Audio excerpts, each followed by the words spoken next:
অনেক ষড়যন্ত্র হয়েছে যাতে এই নির্বাচন পিছিয়ে যায়। অনেক দল মুখে গণতন্ত্রের কথা বলে, কিন্তু এমন সব কর্মসূচি প্রদান করে যাতে নির্বাচন পিছিয়ে যায় বা না হয়। আপনারা লক্ষ্য করেছেন, তারা মুখে গণতন্ত্রের কথা বলে কিন্তু কর্মসূচিতে গণতন্ত্রের বিপক্ষে। তারা এমন একটা মুখোশ ধারণ করে যেন তারাই ইসলামের ধারক বাহক। বাংলাদেশের ৯২ এই মুসলমানের দেশে আমরা সবাই ধর্মভীরু মুসলমান। বাকি শতকরা ৮ মানুষ যারা বিভিন্ন ধর্মাবলম্বী, হিন্দু, বৌদ্ধ, খ্রিস্টান, তাদের সকলেরই নিরাপত্তা, স্বাধীনতার, ধর্মীয় আচার অনুষ্ঠানের স্বাধীনতা রক্ষার দায়িত্ব আমাদের সকলের। এটা তাদের সাংবিধানিক অধিকার, নাগরিক অধিকার। আমরা সেটা পালন করবো ইনশাআল্লাহ, বাস্তবায়ন করব।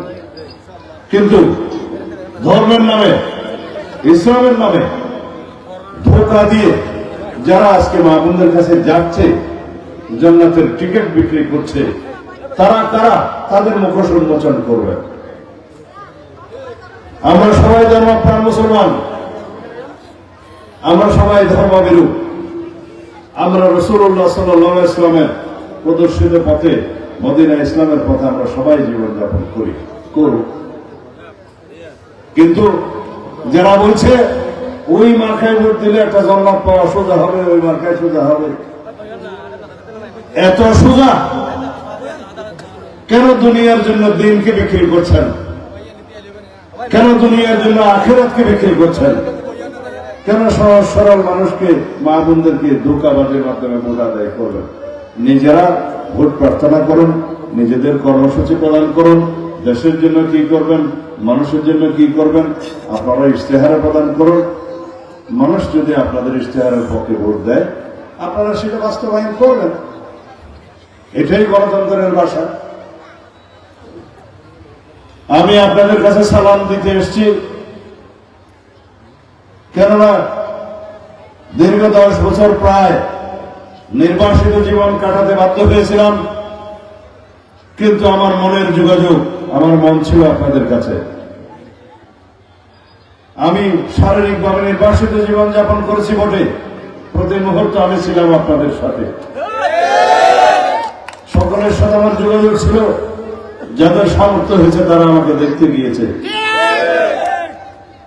এটা এমন একটা ঘটনা, বাংলাদেশের গণতন্ত্র কারাগারে বন্দী ছিল দেশনেত্রী বেগম খালেদা জিয়াকে যখন বন্দী করে রাখে। বাংলাদেশের গণতন্ত্র নির্বাসিত ছিল লন্ডনে জনাব তারেক রহমান যখন নির্বাসিত জীবনে থাকতে বাধ্য হয়েছে। আশা করছি তিনি শিগগিরই চলে আসবেন। তিনি শুধু অপেক্ষা করছেন দেশনেত্রী বেগম খালেদা জিয়াকে শুধু রিসিভ করে লন্ডন ক্লিনিকে ভর্তি করিয়ে দিয়ে আমাদের ভাবি, ওনার স্ত্রীকে, আমাদের শ্রদ্ধেয় যুবদা ভাবিকে তার কাছে দিয়ে এসে তিনি দেশে প্রত্যাবর্তন করবেন। এটার মধ্যেও অনেকে ষড়যন্ত্র দেখছে। অনেকে মনে করছে যে কেন এই করছে না, কেন এই মুহূর্তে আসছে না। মায়ের চাইতে মাসির দরদ বেশি। যার মা, যাকে চিকিৎসা দেওয়ার জন্য তিনি সারা পৃথিবীর ডাক্তারকে এক করে ফেলেছেন, চায়না থেকে, যুক্তরাজ্য থেকে, বিভিন্ন দেশ থেকে, আমেরিকা থেকে ডাক্তার নিয়ে এসে, বিশেষজ্ঞ টিম নিয়ে এসে জীবন রক্ষা করার জন্য, চিকিৎসা দেওয়ার জন্য, সুচিকিৎসা দেওয়ার জন্য, সর্বোচ্চ চিকিৎসা দেওয়ার জন্য নিশ্চিত করছেন।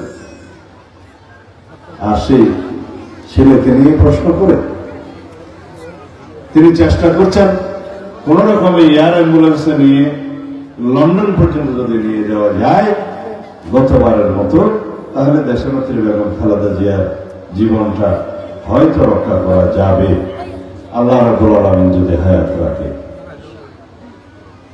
আমরা রাজনীতি করি, কিন্তু রাজনীতি নিয়ে, এই সমস্ত সম্পর্কের বিষয় নিয়ে এত কুৎসিত চর্চা যেন আমরা না করি।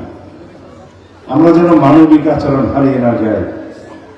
আমাদের এই সুখের দিনে আমরা যখন দুঃখে ছিলাম, আমরা যখন নির্যাতিত ছিলাম, আমরা ফ্যাসিবাদের কবলে যখন ছিলাম, আমরা কারাগারে বন্দী ছিলাম, নির্বাসিত ছিলাম, সেরকম বেদনা বিদুর কাহিনীকে যেন আমরা ভুলে না যাই।